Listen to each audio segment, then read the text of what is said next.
میرے خیال سے یہ آپ کا تجزیہ جو ہے یہ کوشچنیبل ہے. اچھا پہلی چیز یہ ہے کہ ہم نے کل جیسے ہی اعلان ہوا تھا ہم نے اعلان کیا کہ ہم شرکت کریں گے. اس کے ساتھ ہی عامر ڈوگر صاحب ایاز صادق صاحب کے پاس گئے اور ان سے درخواست کی کہ آپ ارینجمنٹ کریں کہ ہم پاکستان کے سب سے مقبول لیڈر، سب سے بڑی پارٹی کے لیڈر، کہ ہم ان سے جا کے مشاورت کر سکیں کہ ہم ان کی رائے بھی لے سکیں کہ وہ کیا چاہ رہے ہیں. یہ ہم سمجھتے ہیں کہ ہمارا حق ہے. اچھا، اس کی شاید ہمیں ضرورت بھی نہیں پڑتی. اگر ماضی میں پچھلے 2-3 ہفتے میں ہمیں عمران خان سے جو ہمارے سیاسی لیڈروں کو ملنا تھا ان کی ملاقاتیں کرا دی جاتی. پچھلے جمعرات کی میٹنگ کورٹ آرڈر کے باوجود نہیں کرائی گئی. اس وقت تک ثانیہ بلوچستان یا جعفر ایکسپریس ہو چکا تھا. ہمیں بالکل اس بات کا اندازہ تھا. ہم نے خود بھی کہا کہ اگر حکومت نہیں بلاتی تو ہم ایک اے پی سی بلائیں گے، امن کانفرنس بلائیں گے، جس میں ہم تمام پارٹیوں کو دعوت دیں گے including P M L N P P P N M Q M, اس سے کہ یہ قومی مسئلہ ہے. ٹھیک ہے. یہ ایک چھوٹی سی درخواست تھی جس کو ہم بالکل نہیں سمجھتے تھے کہ رکاوٹ بنے گی ہمارے اس کے آنے میں نیشنل سیکیورٹی. جب اتنا بڑا مسئلہ حکومت کو اور پاکستان کو درپیش ہے، ایک قیدی سے بھی چاہے وہ کنوکٹڈ ہو چاہے نہیں ہو، ملاقاتیں اس کا حق ہے. لیکن اور یہ تو ویسے ایک بھی کامن سینس کا تقاضا ہے نقوی صاحب، وہ یہ ہے کہ جب آپ کے ملک کی بات آتی ہے، جب آپ کی سیکیورٹی کی بات آتی ہے، پھر آپ کو کسی سے اجازت لینے کی ضرورت نہیں پڑتی.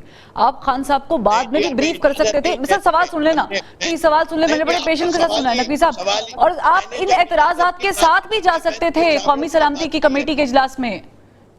جی، ہم نے اجازت نہیں کی، ہم نے مشاورت کی بات کی ہے. ہم نے یہ کہا ہی نہیں کہ ہمیں عمران خان سے، ہم نے پہلے کیا اناؤنس کیا کہ ہم میٹنگ کا حصہ بنیں گے. پہلے کیا اناؤنسمنٹ ہوا؟ ہم پارٹیسپیٹ کریں گے. ہم نے پھر کیا کہا کہ اس کو اور ایفیکٹو کرنے کے لیے بہتر چیز یہ کہ آپ ہمیں ہماری لیڈرشپ کو ملنے دیجئے. ہماری اچھا، فار انسٹنس اگر آپ عمران خان صاحب سے ملتے تو کیا کہتے؟ اجازت مانگتے جانے کی؟ نہیں، اجازت نہیں مانگتے. پھر دیکھیں، پاکستان تحریک انصاف کا جو موقف ہے وہ بیان کر دیا گیا آج پریس کانفرنس میں صبح. ہم نے اپنا پوائنٹ آف ویو تب بھی قوم کے سامنے رکھ دیا. وہی بات ہم نے اندر کرنی تھی، ان کیمرہ کرنی تھی. انفیکٹ ہمیں جو چیز ہم ڈائریکٹلی سوالات اور جوابات کرنا چاہتے پاکستان کے افواج کے چیف کے ساتھ، وہ نہیں کر سکے. لیکن تحریک انصاف نے اپنا مد نظر پریس کانفرنس کے ذریعے رکھ دیا. ہم بالکل اس بات پہ یقین رکھتے ہیں کہ جارحیت کے ذریعے مسائل حل نہیں ہوتے.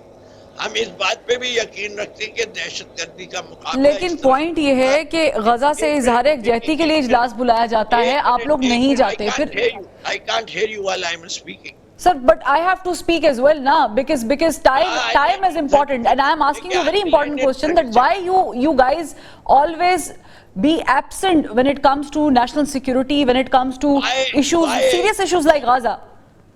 میرے خیال سے you are totally wrong. آپ کا مس انٹرپریٹیشن ہے. We are never away. غازہ کا اور اسرائیل کو کنڈیم کرنے میں آپ کے پرائم منسٹر کی منہ سے نام نہیں نکلتا تھا. ہمارا پوائنٹ آف ویو اس وقت بھی پتا ہے. ہم اس حکومت کو ریکگنائز نہیں کرتے. Why don't you take this into account? چلیں ٹھیک ہے. I'm taking this into account. Let me just ask a quick question ہم as a party do not recognize this government to be a legible party. You do not recognize this government, but being a Pakistani, national security is a big issue. Let me ask اختیار ولی خان صاحب because he is with us. اختیار ولی صاحب، مجھے بتائیے گا کہ آج جو یہ ہوا ہے کمیٹی، وہ ظاہر ہے کہ ریپرزنٹیشن بڑی ضروری تھی. آپ لوگوں نے نام بھی مانگے تھے پی ٹی آئی والوں سے، 14 ناموں کی لسٹ بھی تھی، غور بھی کیا گیا، نہیں آئے وہ لوگ. ان کی شرائط تھی کہ ہماری ملاقات کرائے.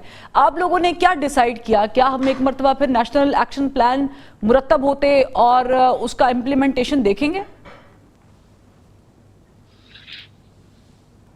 Thank you very much. Farwa, دیکھیں سیدھی بات ہے آج جو واقعہ تھا، جس موقع پر اس قوم نے یکجا ہونا تھا، آج جو نیشنل سیکیورٹی کمیٹی کی میٹنگ تھی، اس میں آج سب نے پاکستان کے ساتھ کھڑے ہونا تھا. اپنے اپنے سیاسی پرچم کو ایک سائیڈ پر رکھ کر، اپنے سیاسی ایجنڈے کو ایک سائیڈ پر رکھ کر آپ نے پاکستان کا پرچم تھامنا تھا. لیکن آج پھر تحریک انصاف نے وہی کیا جو ماضی میں یہ کرتے آ رہے ہیں. They have got nothing to do with national security. They are least concerned. They are no, ان کو کوئی دلچسپی ہے ہی نہیں. مطلب آپ بولیں کہ ملک میں تباہی پھیلی ہے، لوگوں کے گلے کٹ رہے ہیں، خون بہ رہا ہے، لوگوں کو یرغمال کیے جا رہا ہے، دہشت گردی ہو رہی ہے، بم پھوٹ رہے ہیں، یہ کہیں گے کہ جی قیدی نمبر 800 چور. مطلب کوئی حد ہوتی ہے، کوئی لمٹ تو ہوتی ہے نا، سینس آف ریسپانسبلٹی ہوتی ہے. یہ تو اپنی ارریسپانسبلٹی کی ہائٹس تک پہنچ چکے ہیں. یہ کہاں پر کھڑے ہیں آج؟ یہ مجھے تو یہ کہتے ہوئے یقین کریے، میں خود اس ملک میں ڈیموکریسی کے لیے 14 جیلیں کاٹ چکا ہوں. مجھے آج personally, not being a spokesperson اور coordinator of prime minister of Pakistan, مجھے خود بحیثیت ایک سیاسی کارکن اور بحیثیت ایک پاکستانی مجھے دکھ ہوا ہے کہ آج پی ٹی آئی اس مجلس میں، اس بیٹھک میں نہیں بیٹھی. لیکن let's put it this way, put it this way Ikhtiar Wali صاحب، وہ یہ کہ اگر آپ کو پتا ہے کہ there always after a meeting with I K, تو آپ کرا دیتے پیشگی ایک ان کی بات کو مانتے، ان کو کہتے یار آپ اجلاس میں تو آئیں، بیٹھے تو صحیح، ہم آپ کی میٹنگ کرا دیتے ہیں. آپ لوگوں کو بھی تو تھوڑا بڑے پن کا مظاہرہ کرنا پڑے گا نا، ایسے ہمیشہ نہیں ہو سکتا. آپ دیکھ رہی نا، دیکھیں ہم نے جب بھی بڑے پن کا مظاہرہ کیا، انہوں نے تب چھوٹے پن کا مظاہرہ کیا ہے. یہ ملاقات ان کی کیا ایسی کوئی آخری ملاقات تھی، یا کل کوئی جمعہ کا دن ہے، یا کل کوئی قیامت کا دن ہے کہ بس دنیا کی آخری رات ہے؟ ملاقاتیں ان کی کون سی نہیں ہوتی ہیں؟ ملاقاتیں تو ان کی ہوتی رہتی ہیں، ہو بھی جائیں گی. اگر ایک آدھ دن نہ ہوئی، آج تو صرف بات اتنی تھی کہ آپ پاکستان کے ساتھ کھڑے ہیں یا آپ پاکستان مخالف تنظیموں کے ساتھ کھڑے ہیں. انہوں نے کہہ دیا کہ ہم پاکستان کے ساتھ نہیں ہیں، ہم بی ایل اے کے ساتھ کھڑے ہیں. ہم پاکستانی پرچم کے ساتھ نہیں کھڑے، فوج کے ساتھ نہیں کھڑے، ہم دہشت گرد تنظیموں یہ کے ایک ساتھ بڑی سٹیٹمنٹ دے رہے ہیں آپ اختیار ولی صاحب. اس طرح جو ہے نا وہ پولرائزیشن ملک میں زیادہ بڑھ جائے گی. Don't do that. اس طرح ہیٹریٹ بڑھائیں گے. مجھے بتائیے، کیا آپ کو تکلیف نہیں ہوتی ہے؟ آپ کو دکھ نہیں ہوا؟ میں نے تو پہلے آپ کو کہہ دیا کہ مجھے دکھ ہوا ہے. یہ معاملات نہیں ہے، ٹھیک ہے، ایسے نہیں ہوتا. چلے ٹھیک ہے، لیٹس آسک نقوی صاحب. یہ آپ کو جب بھی بولیں گے فارم 47، یہ آپ کو جب بھی وہ جعلی مینڈیٹ، یہ خود آر ٹی ایس کے آئے ہوئے لوگ ہیں. ان کے پاس کون سا اوریجنل مینڈیٹ تھا؟ ان کا وزیر اعظم کون سا اوریجنل بنا تھا؟ ان کا مجھے اس پہ چلے، میں چاہوں گی ذمہ داری کی وجہ سے وہ اس میٹنگ میں بیٹھا. Otherwise P T I is least concern about the sovereignty of Pakistan.